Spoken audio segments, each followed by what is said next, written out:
Alright, here we are yet again, and could this be Lecture 51? Will we make it to 60? I don't know. Let's see. Now, today what we're going to talk about is we're going to briefly go over probably America's longest combat experience. Well, not quite. Well, it depends on how you want to define it.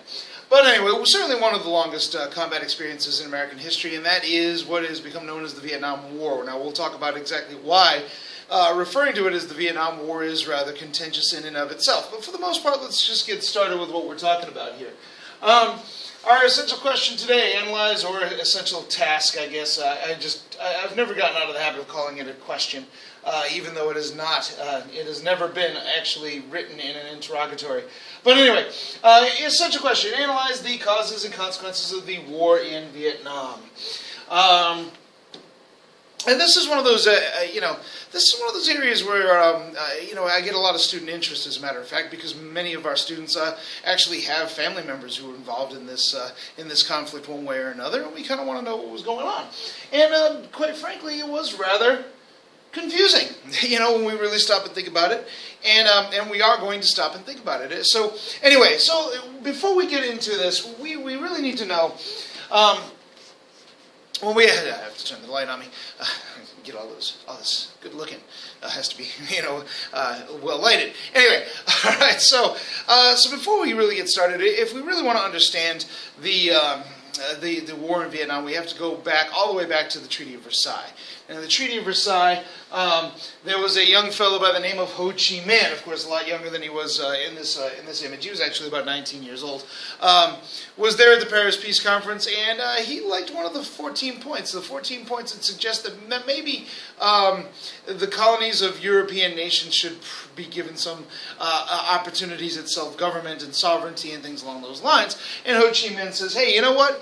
I'm from a Southeast Asian colony called Vietnam. We are ruled over by the French, and we really don't want to be ruled over by the French anymore. We would really like to rule and govern ourselves. To which the response of the diplomats at the Paris Peace Conference was, nice try.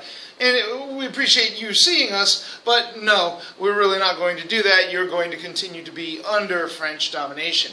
And Vietnam is going to be under French domination. So Ho Chi Minh, in essence, goes home, and he says, well, you know what, if we can't do this by means of right and wrong, but through diplomatic means, we're going to have to find a way of resisting. So he and some of his nationalist friends are going to form a group known as the Viet Minh. The Viet Minh is the nationalist Vietnamese resistance against French occupation.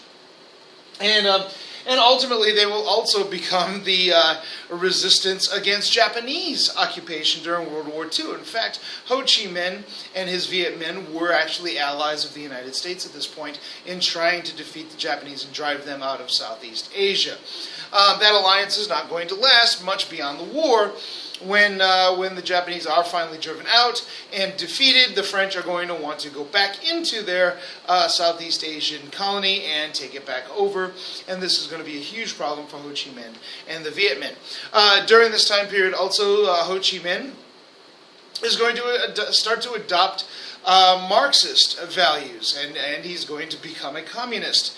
So now, not only is the Vietnamese, is he a nationalist in that he wants to see a unified Vietnam, a national, a self-governed Vietnam, but he also wants to see the Vietnam become governed by virtue of communist and Marxist principles. And this is going to be a huge problem. Of course, the United States after World War II had a policy known as the Truman Doctrine, in which we did not want communism to spread to any other countries. And here was Ho Chi Minh, who was providing resistance against French colonialism, and he is a Marxist and a communist. So that means the United States is simply not going to support him, especially in his engagement against the French, probably America's longest ally. And the French are going to continue to struggle to hold on to Vietnam. Now the United States is going to try to help France hold on to Vietnam. We're going to spend billions of dollars. In fact, for a while there, about 2/3 or 3/4 or 2/3 of the investments in putting down the Viet Minh uprisings in Vietnam are going to come from the United States. So we're going to see in the late 1940s, early 1950s, a tremendous amount of investment coming from the United States into Vietnam. Not necessarily a military investment, although there will be a small cadre of military advisors sent into Vietnam from the Eisenhower administration. But for the most part, Eisenhower was still kind of reeling from the whole Korean War issue and was not really interested in getting involved in another Asian conflict or an Asian war. So he was willing to send a few advisors down to help the French. It doesn't do any good. 1954, the French are going to be soundly defeated by Ho Chi Minh's forces with the fall of the city of Dien Bien Phu. This would have been a French, the French military was occupying Dien Bien Phu, was surrounded, sieged, and finally the French forces had to surrender. And that's pretty much it. The French colonialism in Vietnam is going to come to an end. Well, this is a huge problem for the United States, because the United States now has to figure out how to keep communism from spreading into Vietnam. That was the Truman Doctrine.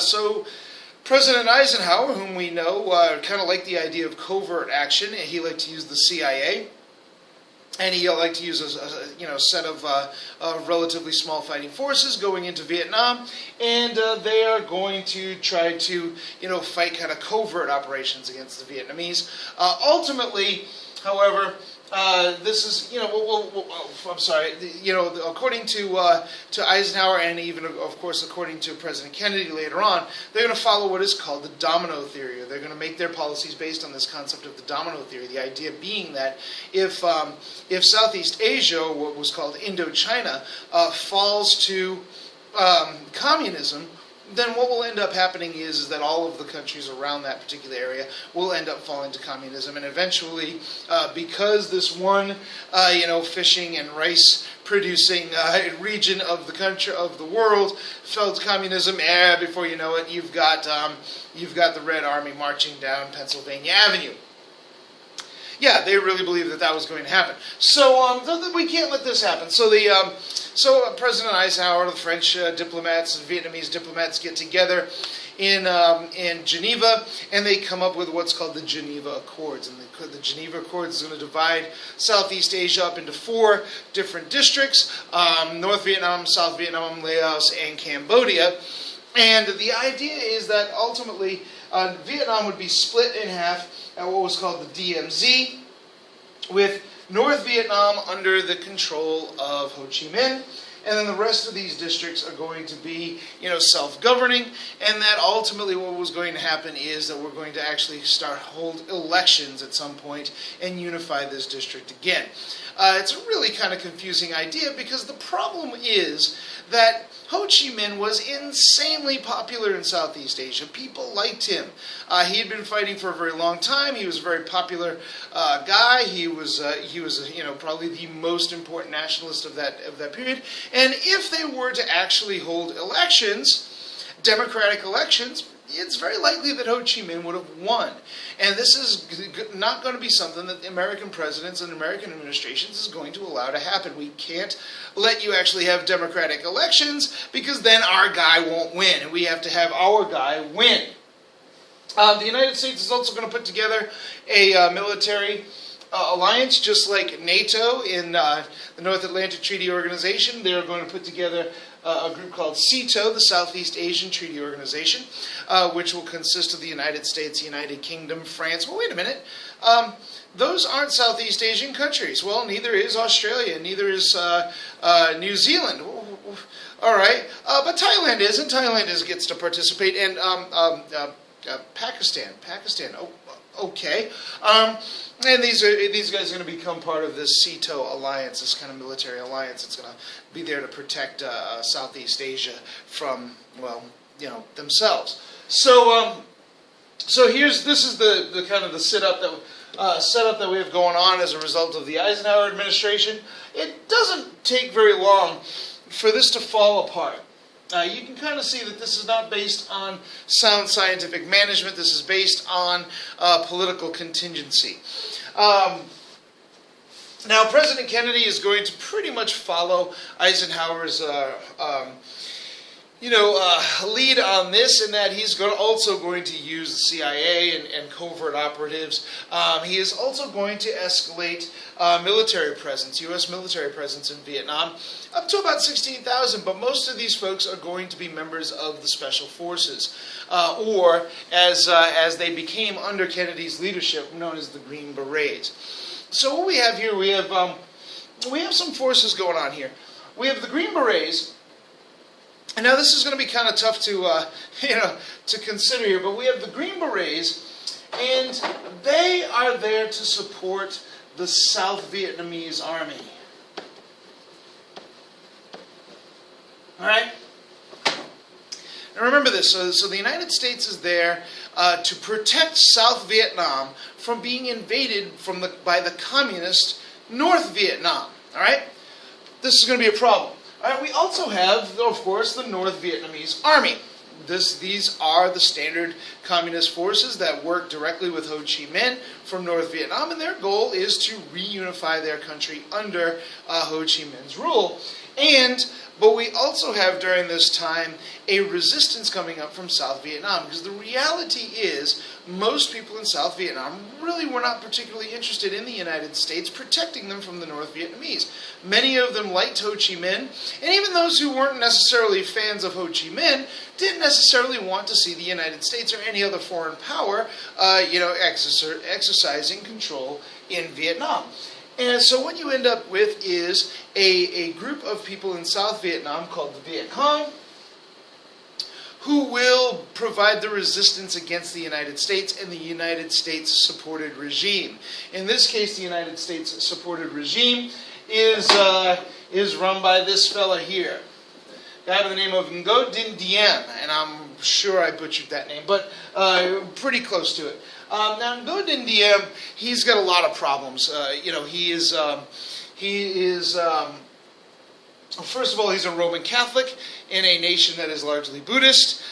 He is also an ally of the United States, and that is not considered to be particularly popular. He was also a fairly brutal and corrupt dictator. He was not democratically elected or democratically supported. He's pretty much the guy that the United States appointed and put in charge, and he was flubbing it completely, all right?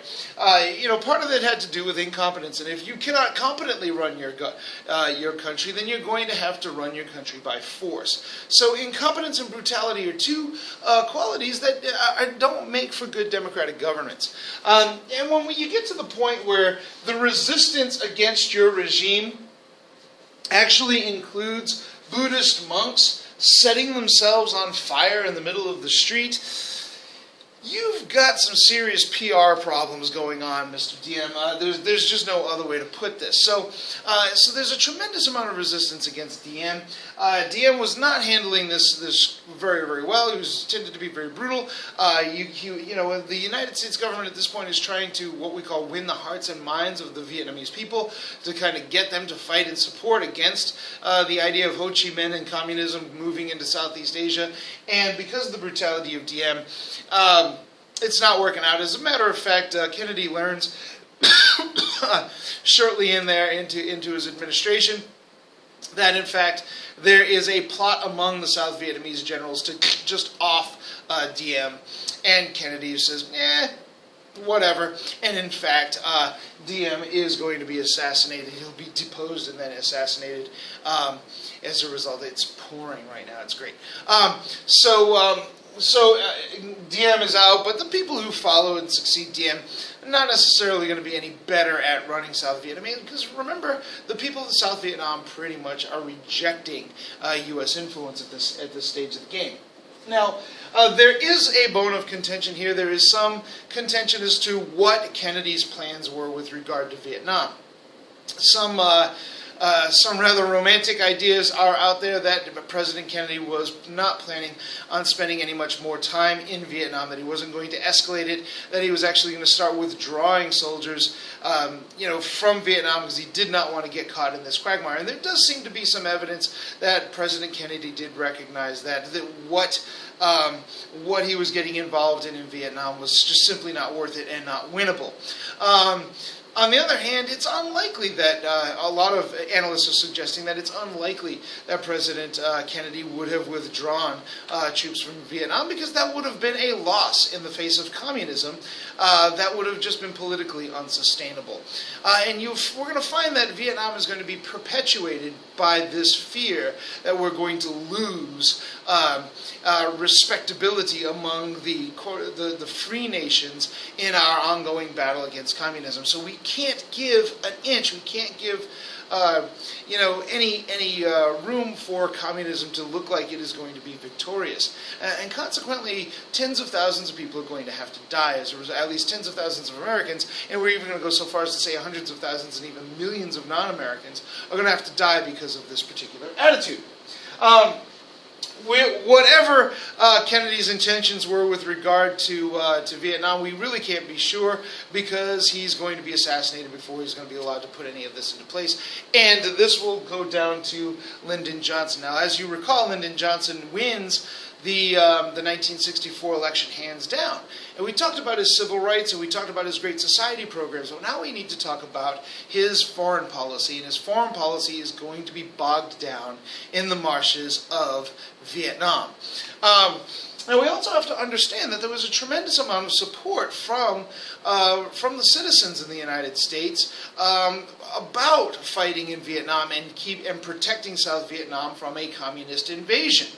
This was a very, very popular war. In fact, the number of volunteers volunteering for military service to Vietnam in and around 1964-65 was actually higher than the Vietnam rate was for World War II. So this was largely a pretty popular war, a pretty popular endeavor around 1964.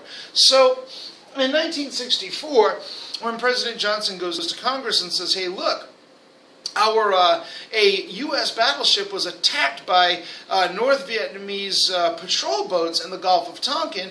We can't allow this to stay. I need to have the authority to fight and protect American soldiers and to protect American interests in Southeast Asia and protect Southeast Asia from a North Vietnamese incursion. The Congress, for the most part, almost unanimously accepted this and wrote what was called the Gulf of Tonkin Resolution. And the Gulf of Tonkin Resolution is going to give President Johnson pretty much carte blanche to do whatever he needs to do to protect U.S. interests in Southeast Asia. It is, as the textbook, out of many quotes it served, in Undersecretary of State Nicholas Katzenbach's words, as the functional equivalent of a declaration of war. Functional equivalent of a declaration of war. Functional equivalent of a declaration? How do you even have a functional equivalent of a declaration of war? According to the U.S. Constitution, of course, it's up to the Congress to decide whether or not we are at war with a particular country. But that was not the case in Vietnam. Instead, the Congress gives the president pretty much the power to do whatever he wants, militarily, financially, whatever, but doesn't actually say we are at war with Vietnam. So this is really, really problematic. So is this a war to be treated in the way that the Constitution prescribes warfare, or is this, like Truman was fighting, a police action in North Korea? There's another problem with this Gulf of Tonkin resolution, that it was based on what was known as the Gulf of Tonkin incident, in which a U.S. destroyer was attacked by Vietnamese forces, but it's not entirely clear that this destroyer was in fact attacked. Maybe there was some shots fired. We really don't know. The American destroyer returned fire if there was actually any fire that was given, and the patrol boats kind of went away. But yeah, I mean, these were North Vietnamese patrol boats versus a U.S. Navy destroyer. Not exactly an even match. And yet, this Gulf of Tonkin incident, it wasn't exactly to the level of a Pearl Harbor, and yet it's going to give the president unprecedented power to wage war. Really, something that we really do need to debate, especially at a time like now, in which we're coming off of a period of very long warfare in Iraq and Afghanistan, and wondering what to do about some of the challenges that face us in the future, such as with ISIL and Yemen and places like that. How much power are we willing to give to the President of the United States, carte blanche? Okay, moving along before I get on a soapbox here.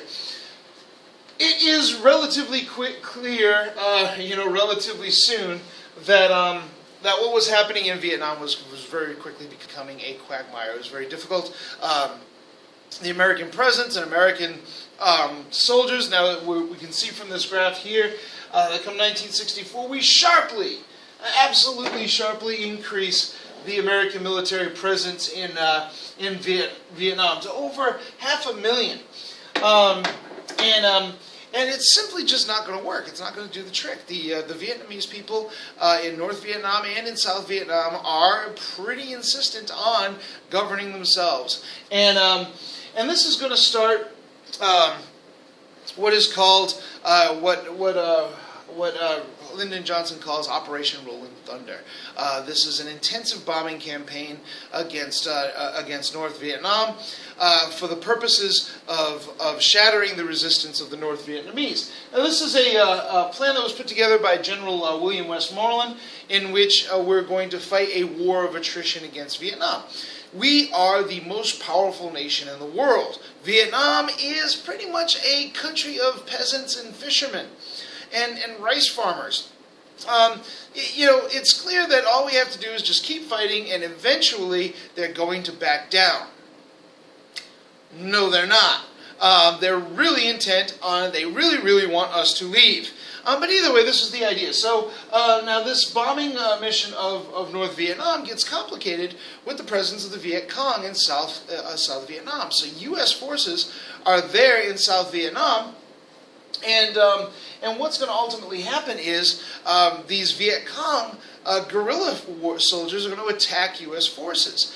And this is going to become a real problem. So now American soldiers in South Vietnam, are fighting a war against an enemy. They don't even really know who this enemy is. These are not your standard army. They're not wearing uniforms. They're not waving flags. They are dressed just like everybody else. So now your job is you're patrolling, your particular region, but you don't know who among the people you are patrolling are actually going to shoot and kill you. So so as you are an American soldier in South Vietnam, you have no idea who the enemy is. All you know is that you are surrounded by people who are potentially your lethal enemy. And this is going to create a state of paranoia in South Vietnam, among American soldiers in South Vietnam, that's going to lead to some pretty atrocious behavior, especially on the part of these American soldiers.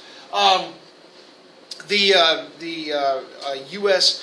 Infantry presence in South Vietnam is going to increase, and they're going to go on what are called search and destroy missions. Going around to villages, sometimes burning villages to the ground under the suspicion that there are Viet Cong guerrillas that are nestled there and that are hiding there to attack American soldiers. Ultimately, this is going to be this is going to be a very nasty war. Before this war is over, as much as 3 times as much ordnance is going to be dropped on North and South Vietnam than was dropped during all of World War II combined. And think about this. All of World War II encompasses Europe and the Pacific, and yet 3 times as much explosive. And some of that explosive is pretty rough stuff. A weapon called napalm, basically it's jellied gasoline that ignites and continues to burn until whatever it touches is burned out, completely burned out. And also another, we were using chemical warfare. In this case, it was very difficult to find the Viet Cong because they were experts at concealing themselves in the jungle undergrowth. So what we would do is we would shoot all this herbicide called Agent Orange all over the landscape to just to defoliate the jungles in a vain hope of finding the Viet Cong and ferreting them out. Of course, that poison gets into the ecosystem and is still a contributing factor to ecological destruction in Vietnam today. So the war isn't going well, and no matter how many troops that Johnson brings in, he just can't get this situation under control. Another problem that Johnson is having is he is largely running this war in secret. Again, it's not a declared war. Congress isn't debating this in terms of warfare. This is something that the president has been given the power to do, and he's doing it, and he is not necessarily being forthright with his citizens. He's not telling us. He's telling us, hey, yeah, we've got this under control. The whole situation's under control. But the Vietnam War also was probably the first major war to be televised. And reporters were going out into Vietnam, and they were taking pictures, and they were taking footage, and they were interviewing people, and they were coming back, and they were transmitting some images from Vietnam that was coming into Americans' living rooms, and it didn't really turn out. It sure didn't look like on TV that things were going quite the way the government was saying it was going.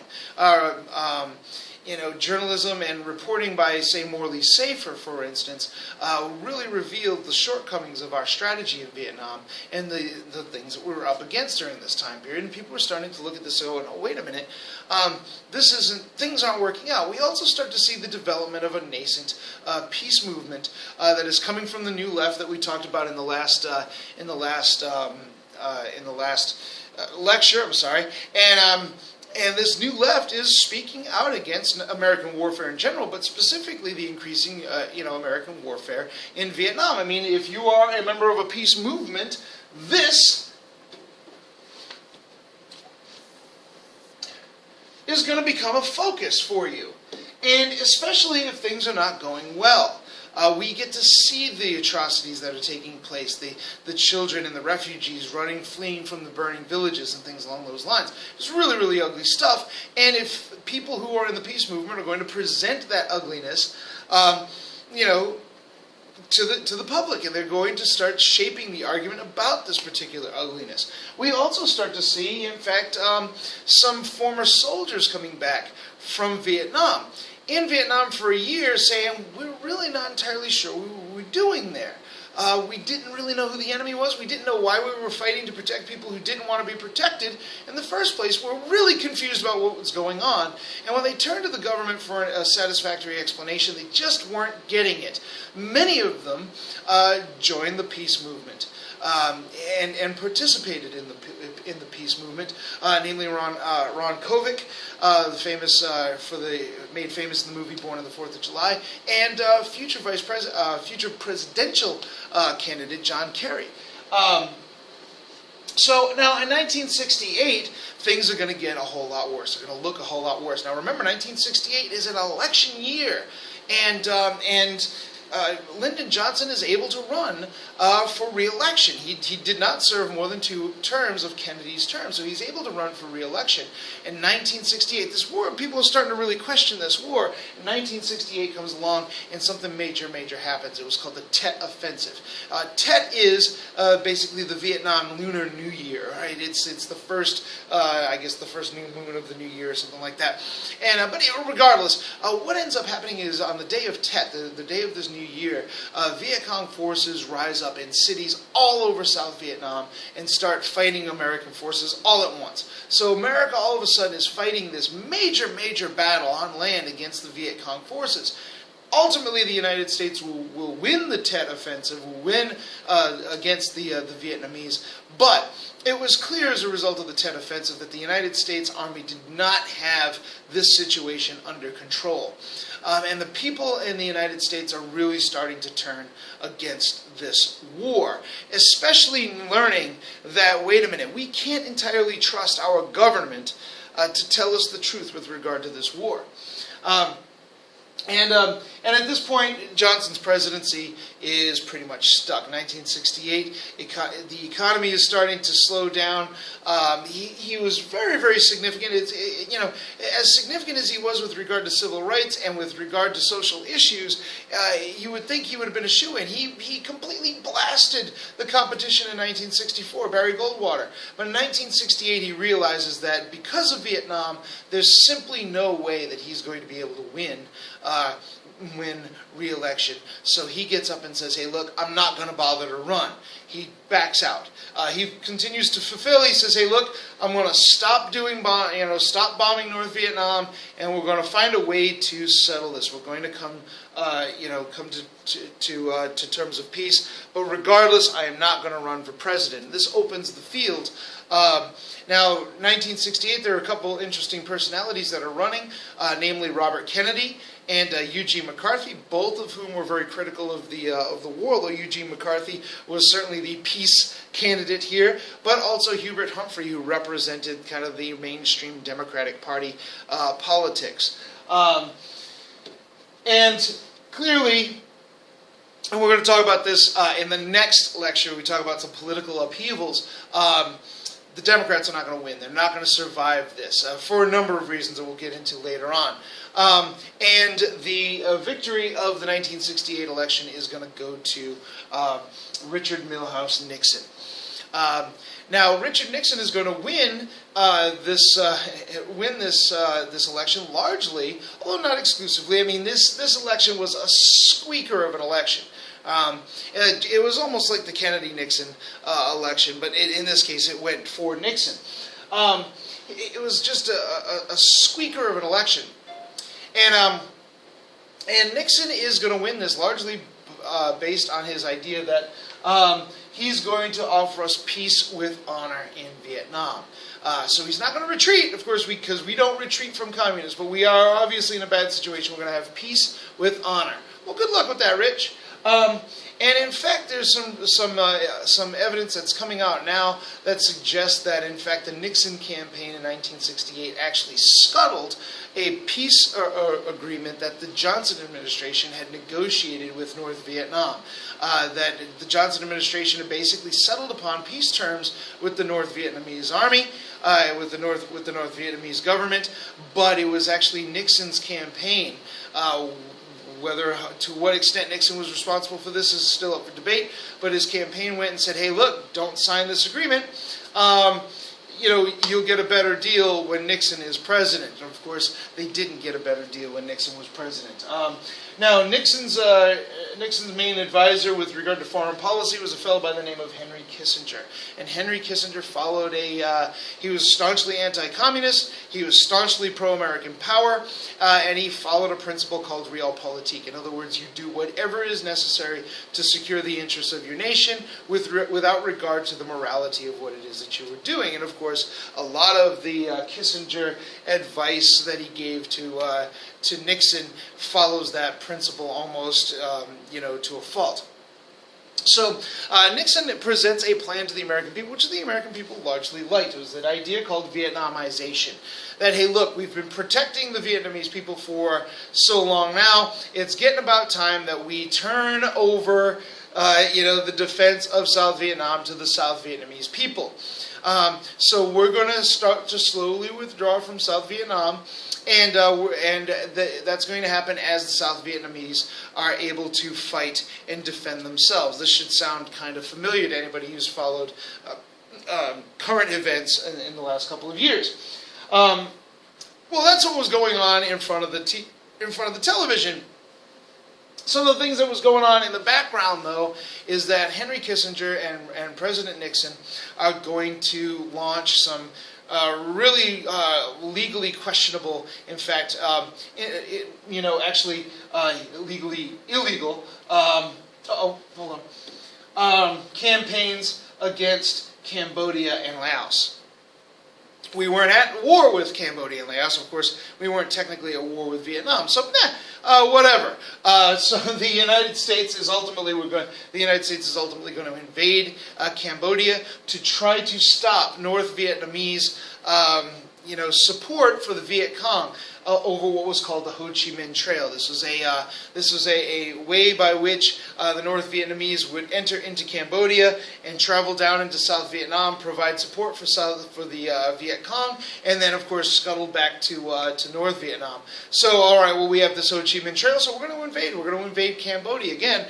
We weren't at war with Cambodia. This is a violation of international law. The United States would also sponsor a South Vietnamese invasion of Laos. that'll have catastrophic consequences as well.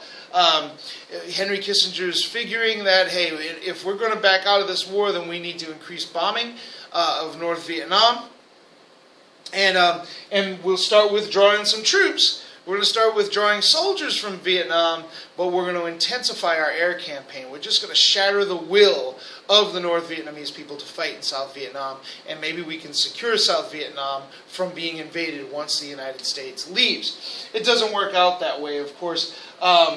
The Congress is starting to resist. Is starting to look at this and go, wow, we're sinking a lot of money. We're starting to run deficits. Things are clearly not going well, especially when some other news starts to break during the Nixon campaign. For instance, around 1971, a report came out that American soldiers had actually massacred a number of people in a civilian village. The village was called My Lai, in which a U.S. company under the command of Lieutenant William Calley go down into the village and really just start machine gunning people, mostly women, children, and old people. The fighting age men were not in the village at the time. This is going to become a huge problem. Calley will be court-martialed and found guilty of war crimes, but he will ultimately be let out early for this. Also, too, a historian who worked for the Pentagon, a fellow by the name of Daniel Ellsberg, is going to release. He compiles a history of the Vietnam War and realizes, wow, this war is based largely on a bunch of BS and things that just aren't true, and the people really need to know the truth behind this war. So he, now this was his research, but the research actually belonged to the Pentagon. So he actually slowly copied, photocopied pages, like 4 or 5 at a time. It's like a 1,300-page document.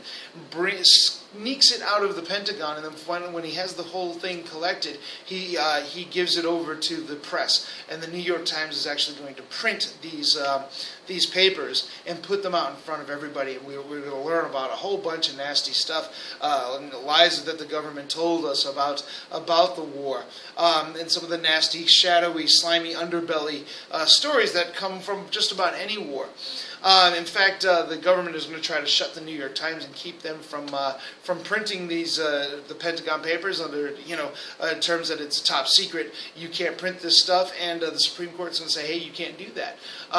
Of course, Daniel Ellsberg will spend some time running. He will finally be acquitted by the Supreme Court, or protected by the Supreme Court.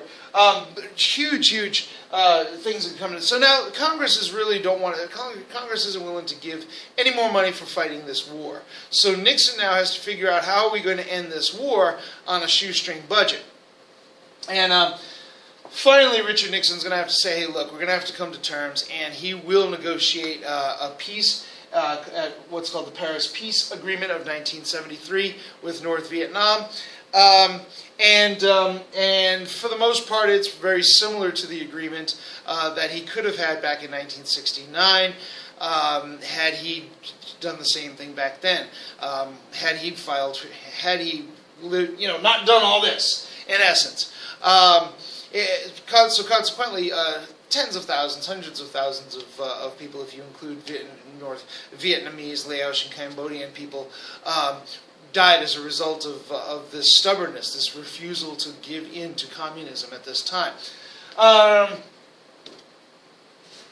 Costs of the war. Well, I like to, when we take a look at costs of war, I like to look at things. I'm a sociologist, so I'm interested in the tangible costs, but I'm also interested in the intangible costs, the social costs and consequences of these wars. So, we can take a look at this in dollars and cents. In 2011 dollars, this cost about $738 billion. Over 2.1 people, total people were killed. Of that, 58,000 of them were Americans. So think about this. We have a 40 to 1, maybe a 40 to 1 kill ratio in Vietnam. And this was a people that were not willing to give up and not willing to give in until American forces had withdrawn. These were folks who were very serious about about getting foreigners out of their particular country. Some intangible costs. Huge division, as a result of this war, huge divisions were brought open as a result of this, especially racial divisions. African Americans and Hispanics were overrepresented among soldiers fighting in Vietnam. Of course, working class and lower wage people were the ones who were disproportionately doing the fighting. We also see some. We also get, hey, we do get an understanding of age. Hey, look, we have 18-year-old kids. The average age of a participant in Vietnam was 19 years old. Well, here's a guy who was old enough to go and kill and potentially die for his country, but he wasn't old enough to vote. Well, we're going to add a constitutional amendment to rectify that, and now we're going to be allowed to vote at age 18. Vietnam also becomes a lexus for the new left, to talk about. See, look at the vile nature of warfare, and the fact that warfare is usually rests on a bed of lies and a bed of bloodshed, and therefore we should reject war just in its entirety. Whereas the new right is kind of entrenched and say, wait a minute, no, we need to refocus our efforts on fighting the war. The reason why we weren't able to fight this war is because we couldn't just do everything that we needed to do to fight this war. When Nixon first took office, as a matter of fact, one of the things that he was thinking about doing was using tactical nuclear weapons in Vietnam.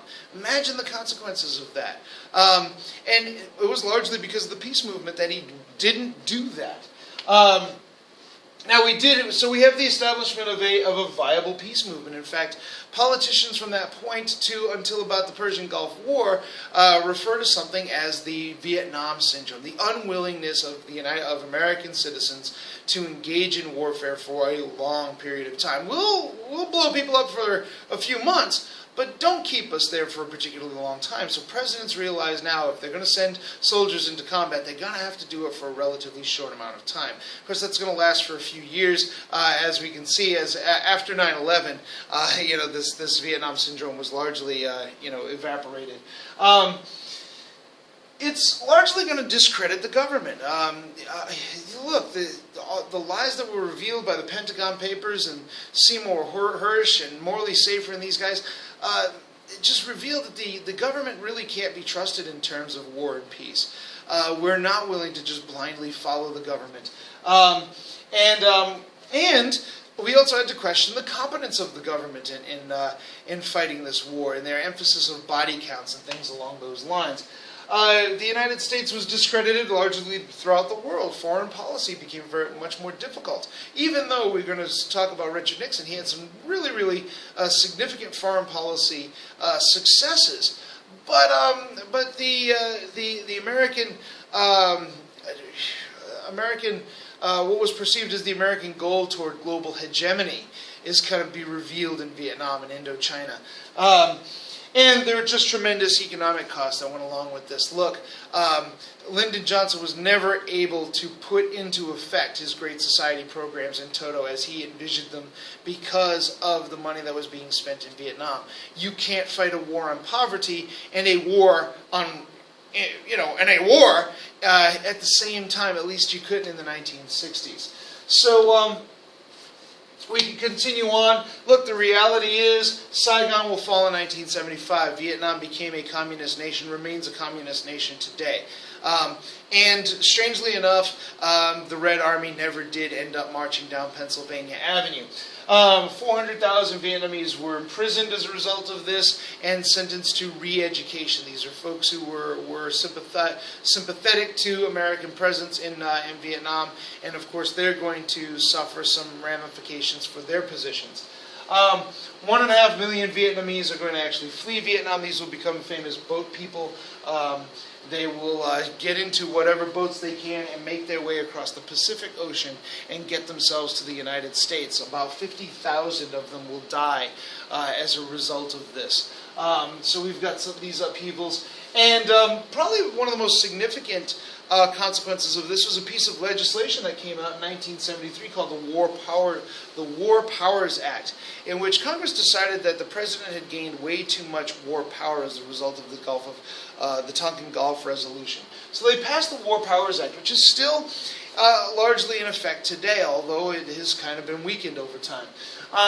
In which, look, if the president look, we're going to admit that there are times that the president's just simply going to have to send soldiers into action without having a debate in Congress. But in the event that a president actually does this, then the president has to inform Congress within 48 hours of sending forces into action. All right? And then the Congress will decide whether or not to keep those forces in action or not, or to declare war or not. Troops can only remain for 90 days. So a total of 60 days, with maybe a 30-day extension if necessary, without congressional approval. So if after the end of the 48 hours, Congress decides, hey, you know what, we don't want these soldiers there, the president can keep them there for as much as 60 days or potentially 30 days, so maybe 90 days. But after that, without congressional approval for these soldiers being engaged in combat, they have to come home.